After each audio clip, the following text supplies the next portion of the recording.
Aktywiści straszą brakiem wody na atom w Polsce. Ponad połowa Europy może być zagrożona blackoutem. Jest szansa na transatlantycki cios naftowy w Rosję.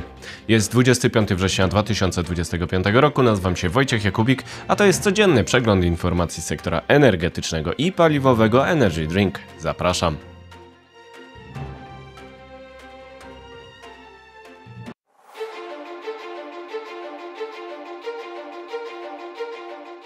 Partnerem kanału Energy Drink jest Orlen. Zaczynamy jak zawsze od informacji dnia. Jest szansa na transatlantycki cios naftowy w Rosję. Komisja Europejska ustąpiła USA i zapowiada cła na dostawy ropy z Rosji. To szansa na skoordynowane wdrożenie nowych restrykcji po obu stronach Atlantyku. Komisja Europejska przyznała, że pracuje nad wprowadzeniem ceł na dostawy ropy z Rosji. Chcemy wprowadzić cła na dostawy ropy, które nadal docierają do Unii Europejskiej, przyznała przewodnicząca Ursula von der Leyen. Byłaby to realizacja postulatu Donalda Trumpa, który krytykował Europę za dalsze zakupy węglowodorów Rosji pomimo inwazji na Ukrainie i zapowiedział, że jest gotów do wprowadzenia obiecanych ceł na ropę rosyjską, jeśli Unia zrobi to samo. W tym samym czasie Stany sygnalizują zmianę podejścia do Rosji. Według źródeł Wall Street Journal prezydent USA Donald Trump poznał plan nowej ofensywy Ukrainy, wymagający wsparcia wywiadowczego. To istotny sygnał po wypowiedzi Trumpa, jakoby Ukraina była w stanie odbić całe terytorium zajęte przez Rosję po 2022 roku. Myślę, że Ukraina ze wsparciem Unii Europejskiej jest w stanie walczyć i odbić całe terytorium w oryginalnym kształcie, napisał Trump na platformie Truth Social. Wall Street Journal opisuje tło przemiany prezydenta USA. Sierpniowy szczyt pokojowy USA-Rosja na Alasce nie przyniósł żadnych postępów, pomimo faktu, że Stany grożą Rosjanom nowymi sankcjami od kwietnia 2025 roku. Wierzę, że prezydent jest coraz bardziej niecierpliwy względem Rosjan, bo nie czuje, że kładą wystarczająco dużo na stole, aby zakończyć wojnę, przyznał wiceprezydent J.D. Vance. Jeśli Rosjanie odmówią negocjacji w dobrej wierze, myślę, że będzie to bardzo złe dla ich kraju. Prezydent wyraził się w tej sprawie jasno, dodał Vance. Sekretarz stanu USA Marco Rubio spotkał się ze swym rosyjskim odpowiednikiem Siergiejem Ławrowem przy okazji Zgromadzenia Ogólnego Organizacji Narodów Zjednoczonych w Nowym Jorku. Według komunikatu Departamentu Rubio miał wezwać Ławrowa do końca zabijania i rozpoczęcia rozmów pokojowych z Ukrainą. Rosyjski resort spraw zagranicznych dotąd nie skomentował spotkania. Nie jest jasne, czy zmiana podejścia Trumpa ma charakter wyłącznie retoryczny, czy pójdzie za nią konkretne działanie. Amerykanie nadal nie wprowadzili nowych sankcji wobec Rosji. Jest jednak szansa na połączony cios naftowy Zachodu. Przewodnicząca Komisji Europejskiej Ursula von der Leyen zapowiedziała dalsze prace nad planowanymi przepisami o zakończeniu importu ropy rosyjskiej do ostatnich klientów w Europie. Chodzi o nowe regulacje handlowe i prawne, które mogą zostać przyjęte nawet wobec oporu Słowacji oraz Węgier, czyli ostatnich kupców ropy rosyjskiej w Unii. Bruksela szykuje także 19. pakiet sankcji mający zawierać embargo na LNG rosyjskie do końca 2026 roku. Jednak szykowana jest także rewolucyjna zmiana. Wprowadzenie ceł na ropę rosyjską zapowiedziane przez Komisję Europejską byłoby odstępstwem od dotychczasowej praktyki. Wcześniej Bruksela uznawała, że nie stosuje ceł w formie sankcji w przeciwieństwie do USA pod rządami Donalda Trumpa. Przewodnicząca Komisji Europejskiej odmówiła ujawnienia szczegółów w tej sprawie. Jednakże to rozwiązanie handlowe, które nie wymagałoby pełnego konsensusu państw członkowskich, a zatem mogłoby ominąć ewentualny sprzeciw Słowacji oraz Węgier, czyli ostatnich kupców ropy rosyjskiej w Europie. Jakakolwiek propozycja dotycząca ceł na ropę rosyjską zostałaby przyjęta większością kwalifikowaną jako rozwiązanie handlowe. Nie mogę ujawnić teraz szczegółów poza zapewnieniem, że zrobimy to w odpowiednim czasie, powiedział rzecznik komisji Olof Gill. Nie wiadomo, jak zostanie zinterpretowany ruch Brukseli w sprawie ceł na ropę Rosji, ale może odzwierciedlać koordynację z USA. Biały Dom może stracić ostatni argument używany przez niego do dalszego wstrzymywania nowych sankcji wobec Rosji. Tymczasem obowiązujące już restrykcje połączone z uderzeniami dronów Ukrainy na infrastrukturę Rosji powodują kryzys paliwowy. Problemy gospodarcze zmusiły rosyjskie Ministerstwo Finansów do propozycji podwyżki podatku VAT o 2 punkty procentowe do 22%. W tym kontekście istotne są słowa Trumpa z jego wpisu na platformie Truth Social.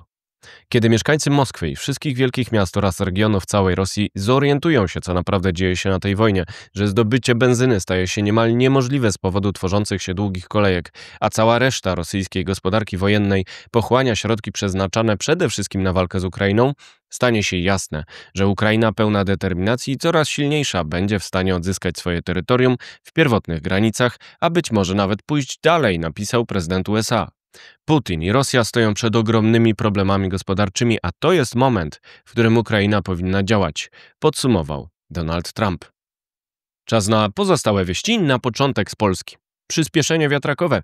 Modernizacja turbin wiatrowych na lądzie ma zostać zwolniona z konieczności ubiegania się o decyzję o uwarunkowaniach środowiskowych, jeżeli zwiększy moc o nie więcej niż 30%.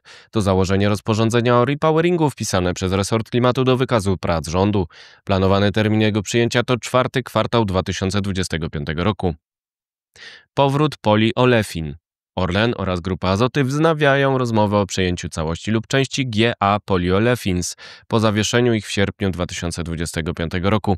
Poliolefiny to produkt chemiczny, a Azoty wybudowały terminal do przeładunku i magazynowania w Policach. Strony dały sobie czas na rozmowy na ten temat do grudnia 2025 roku. Straszenie wodą. Plany budowy elektrowni jądrowych w Bełchatowie, Koninie i Choczewie, miejscach, gdzie problem braku wody jest szczególnie widoczny, mogą pogłębić istniejące ryzyka, ostrzega Jakub Gogolewski z Fundacji Mission Possible. Zdaniem jego oraz profesora Jacka Pisko-Zuba Polsce nie wystarczy wody na atom. Według informacji podcastu Energy Drink w Bełchatowie może powstać specjalny kanał wodny. Lokalizacja pierwszej elektrowni jest zaś nad morzem, właśnie ze względu na dostępność wody do chłodzenia. Pieniądze na paliwociąg NATO. Komisja Przemysłu, Energii i Badań Naukowych Parlamentu Europejskiego poparła finansowanie infrastruktury paliwowej potrzebnej do obrony. To ważne dla budowy paliwociągu NATO do Polski. Bierze pod uwagę możliwość 100% finansowania infrastruktury, jak rurociąg mający zabezpieczyć Polskę w razie zniszczenia rafinerii. Teraz wieści z Europy. Marsz AfD w landzie Nord Stream 2. Najnowszy sondaż poparcia Ender Umfrage w Mecklenburgii, Pomorzu Przednim, pokazał prowadzenie prorosyjskiej Alternative für Deutschland z wynikiem 38%. To land znany z projektu gazociągu Nord Stream 2 z Rosji do Niemiec objętego sankcjami unijnymi. Gazowanie Niemiec. Źródła Euractiv przekonują, że Niemcy dopiero przedstawią Komisji Europejskiej plan subsydiowania nowych elektrowni gazowych. Chcą zbudować do 20 gigawatów gazówek do 2030 roku. Zapewniają, że jest możliwość przestawienia ich na wodór w przyszłości.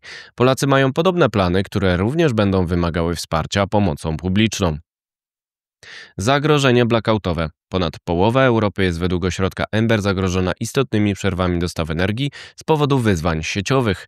Zdaniem autorów raportu potrzebny jest rozwój transgranicznej wymiany energią. Blackout iberyjski z kwietnia 2025 roku skłonił Europejczyków do poszukiwania rozwiązań na rzecz zrównoważonego rozwoju energetyki. Jeszcze wieści ze świata. Klimatyczna kontra Chin do Trumpa. Chiny ogłosiły cel redukcji emisji gazów cieplarnianych o 7 do 10% oraz zwiększenia mocy OZE 6 razy w dekadę podczas Zgromadzenia Ogólnego Organizacji Narodów Zjednoczonych. Pomimo faktu, że niektóre kraje schodzą z kursu, społeczność międzynarodowa powinna na nim pozostać, stwierdził Xi Jinping w nagraniu wideo na szczyt. Chiny blokują spadek cen ropy. Gromadzenie zapasów baryłek przez Chiny stworzyło według Rystad Energy barierę cenową ściągającą nadwyżki surowca z rynku. To z tego powodu cena ropy Brent utrzymuje się powyżej $65, pomimo warunków rynkowych sugerujących dalszy spadek. Trwają spekulacje o powodach działań Pekinu, w tym o zabezpieczeniu w razie wojny. Podkopywanie rewolucji łupkowej. Uczestnicy ankiety Rezerwy Federalnej w sektorze wydobycia gazu i ropy z łupków w USA przekonują, że polityka administracji Donalda Trumpa podkopuje rentowność tej branży. Kurs na obniżkę cen ropy ma zmniejszać opłacalność ekonomiczną odwiertów w Ameryce. Istnieje obawa branży, że ceny spadną do nawet $40 za baryłkę WTI przy granicy rentowności w okolicach $60. To wszystko w materiałach przygotowanych dzisiaj, następne oczywiście już jutro, więc zapraszam Państwa serdecznie. Do zobaczenia, do usłyszenia.